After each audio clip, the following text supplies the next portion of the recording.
వైరాగ్య ప్రకరణము 25వ కథ. పదార్థ దోషములు. స్వామి, ఈ మా చిత్తమును చూచారా? ఇది అనేక విషయములందు ఆసక్తి కలిగినదై అట్లు ప్రాప్తించిన దోషములచే ఘోరంగా దహించబడుతోంది. ఈ చిత్తము జీవునకు కలిగించబోయే దుష్ట దశలను గ్రహించిన వారికి ఇక భోగాభిలాష ఏమి ఉంటుంది చెప్పండి? దోషములు, దుఃఖములు, నీచస్థితులు వీటిని గమనించని వారికి మాత్రమే పదార్థాభిలాష ఉండటం జరుగుతోంది. ఈ పదార్థములలో ఉండే దోషములు వీటిని ఆశ్రయించే వారికి కూడా సంక్రమిస్తున్నాయి. వేప చెట్టును ఆశ్రయించినందుకు పూతీగ కూడా చేదును సంతరించుకుంటుంది.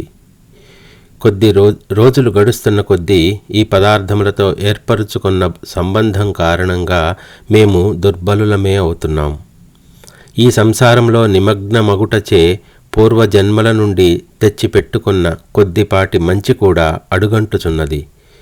తండ్రి, మహర్షి, ఈ జగత్పదార్థములన్నీ ఎండిపోయిన మినపతీగలాగా ఒకనాటికి నిశ్శబ్దంగా విరిగిపోయేవే కదా. విచారించి చూస్తే ఈ రాజ్యాలు, ఈ భోగాలు, ఇవి కలుగ చేయగల చింతలు అతి దుర్బలమైనవేనని నాకు అనిపిస్తోంది. అందుచేత ఎట్టి చింతలు దరిచేరనట్టి ఏకాంతమును నేను కోరుకుంటున్నాను. ఈ ఉద్యానవనాలు, ఈ ధనాదులు, ఈ స్త్రీలు నన్ను ఉద్ధరించలేవని, ఉత్తమమైన శాశ్వతమైన ఆనందమును ప్రసాదించలేవని నేను గ్రహించాను. నా మనస్సు ఇప్పుడు శాంతిని మాత్రమే పొందాలని కోరుకుంటోంది. కానీ పదార్థ చింతన, తృష్ణ త్యజించటం సులువైన విషయం కాదని అనిపిస్తోంది. ఈ పదార్థములందరి దోషము గ్రహించనప్పటికీ వీటిని జయించివేయటం జ్ఞానదృష్టి, ఉత్తమ ప్రయత్నము ఉన్నవారికే సాధ్యము. నా చిత్తము చాంచల్యము కలిగియున్నంత వరకు నన్ను రక్షించేవారు ఎవరు? నేను ఎట్లు శాంతిని పొందాలి? నేను ఇప్పుడు జీవితమును కోరుకోవటం లేదు, మృతిని కూడా కోరుకొనటలేదు. ఏది ఎట్లో అది అట్లే ఉండుగాక. నిశ్చింతుడనై ఏమియూ కోరుకోక, ఆసక్తి కలిగి ఉండక ఇట్లే ఉండదలిచాను.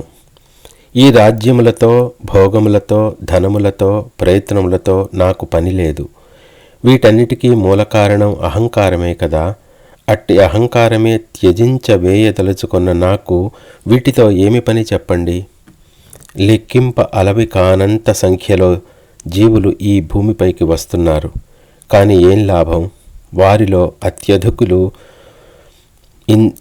అత్యధికుల యొక్క ఇంద్రియ గ్రంథులు పూర్వజన్మ వ్యవహారముల ప్రభావములు, పునఃజన్మ పరంపరలు అనే దిశల వైపే ఎక్కుపెట్టబడి ఉంటున్నాయి. అట్టి పునర్జన్మ సంస్కారములు అనే చిక్కుముడులను విడదీయుటకు ప్రయత్నించువారు మాత్రమే ధన్యులు. వారు మాత్రమే ప్రశంసాపాత్రులు. ఏనుగు సమూహం నిష్కర్షగా తమ పాదములచే తామర తూండ్లను త్రెంచి వేస్తున్నట్లు అనేక తెలిసి తెలియని వాంఛల సమూహములచే మా మనస్సులు హింసించబడుచున్నాయి.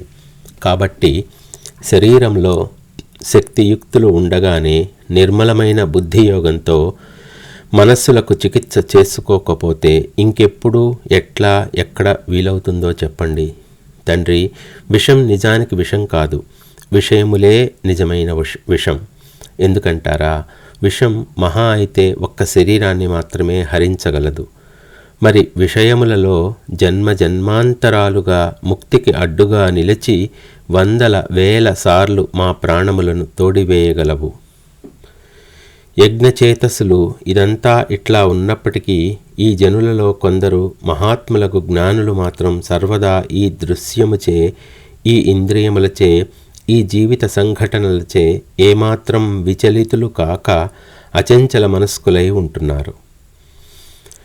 న సుఖాని న దుఃఖాని న మిత్రాని న బాంధవాః న జీవితం న మరణం బంధా యజ్ఞస్య చేతసః. జ్ఞానదృష్టి కలవారి విషయములలో ఈ సుఖదుఖములు కానీ, ఈ బంధుమిత్రులు కానీ, ఈ జీవన్మరణములు కానీ ఏమాత్రము బంధకారణములు కాలేకపోతున్నాయి. కార్యకారణ తత్వజ్ఞుడవగు ఓ మహాత్మా, మీ పాదములు స్పృశించి అర్థిస్తున్నాను. తత్వజ్ఞానమును పొంది మేము ఈ భయశోకముల నుండి విడువడు మార్గమేదైనా ఉన్నదా? ఉంటే అది మాకు ఉపదేశించండి. ఈ అజ్ఞానారణ్యంలో మేము చిక్కుకున్నాం.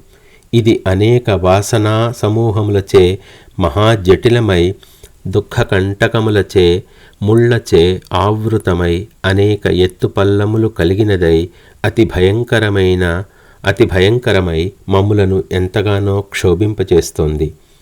ఓ మునీశ్వర, పదునైన కత్తితో ఈ శరీరం కోయబడినప్పటికీ నేను సహించగలను. కానీ ఈ సంసారంలోని ఆశల యొక్క విషయాకర్షణల కోతను మాత్రం నేను భరించలేకున్నాను. ఇవి మాకున్నవి, అవి మాకు లేవు అనునట్టి అజ్ఞాన వాయు వీచికా పరంపరలు మా చిత్తములను దోషపూరితం చేస్తున్నాయి. ఈ అజ్ఞాన వ్రేటులను నిరోధించేదెట్లా? హే మహాశయ, ఈ సంసార జీవులందరూ తృష్ణ అనే పొడవైన సూత్రపు త్రాడుకు గృచ్చబడిన ముత్యముల వంటివారు. సాక్షి స్వరూపమగు శుద్ధ చిత్తమే ఇందు మధ్య ఉన్న మణి. కాలుడు ఈ హారము ధరించి సర్వత్రా సంచరిస్తున్నాడు. మేము కామక్రోధాదులచే మా బంధములను మేమే కల్పించుకొని అస్వతంత్రులమై కాలచక్రమునందు ఇరుక్కొని దిక్కుతోచక పరిభ్రమిస్తున్నాం. అయినదేమో అయినది. ఇప్పటికైనా నిదురలేచి సింహం బోను యొక్క ఊచలను త్రెంచివేయునట్లు నేను వైరాగ్యాదులచే ఈ కామక్రోధాదులను త్రెంచివేయతలచాను. ఓ తత్వశ్రేష్ఠ, నేను మీ పాదపద్మములకు సాష్టాంగ ప్రణామం చేసి శరణు వేడుచున్నాను. నా హృదయారణ్యంలో దట్టంగా వ్యాపించి ఉన్న అజ్ఞానాంధకారాన్ని ఉత్తమ జ్ఞానమునకు సంబంధించిన సమాచారం చేత తొలగించివేయండి. నా యందు జ్ఞానజ్యోతిని వెలిగించండి. పరమ సుఖదాయకుడగు పూర్ణచంద్రుడు ఉదయించగానే ఆ చీకట్లలో కనిపించే బేతాళాది వికారాలు తొలగిపోతాయి కదా. మీ వంటి మహాత్ముల దర్శనం, ఆశ్రయం ఎన్నో జన్మల పుణ్యఫలితంగా నాకు ఎన్నో జన్మల పుణ్యఫలితంగా కానీ ప్రాప్తించున్నది కాదు. సత్సంగము చే నశించని జాడ్యము గాని మనోవ్యాధి కానీ ఏముంటుంది? తండ్రి విశ్వామిత్ర, ఆకు నుండి జాలు వారు నీటి బొట్టు వలె క్షణభంగురమైన ఈ ఆయువును గాని, చంచలములగు ఈ భోగములను గాని, మోసపూరితములగు ఈ యవ్వనాదులను గాని నేను నమ్మి కూర్చొనుటకు సిద్ధముగా లేను. స్వవిచారణచే వీటి అనిత్యత్వమును, ముందు ముందు ప్రాప్తింపచేయబోవు నీచస్థితులను ఇప్పుడే గ్రహించాను. నా ఉద్దేశ్యంలో ఈ మానవ జన్మ ఒకానొక ఉత్తమ అవకాశమే అయి ఉన్నది. అందుచేత తమ వంటి తత్వజ్ఞులచే బోధింపబడుటకు నేను తగినవాడుని అనుకుంటే మీ యొక్క బోధామృతం చేత నన్ను సముద్ధరించండి.